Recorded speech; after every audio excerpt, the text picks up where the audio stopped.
So first of all, see this video.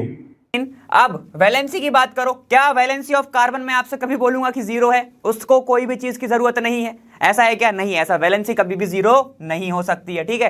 तो अब sir carbon के अलावा और भी एलिमेंट्स हैं। अब फॉर एन एग्जांपल कार्बन की जो वैलेंसी होती है वो 4 होती है, बट अगर मैं कार्बन के अलावा अदर पेरियोडिक टेबल के एलिमेंट्स की बात करूं तो अगर मैं नोबल गैसेज में जाता हूं तो नोबल गैसेज में जो हमारे पास गैसेज रहती है, इनर्ट गैसेज जो रहती हैं, उनकी वैलेंसी हमेशा हमेशा जीरो होती है, उनकी वैलेंसी जीरो होती है। जैसे जो हमारे पास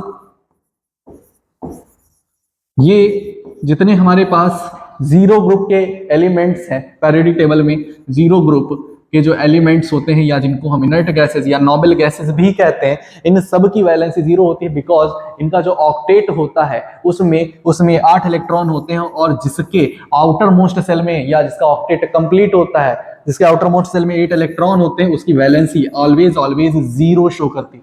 सो वी कैन से कि किसी भी एलिमेंट की वैलेंसी जीरो पॉसिबल है।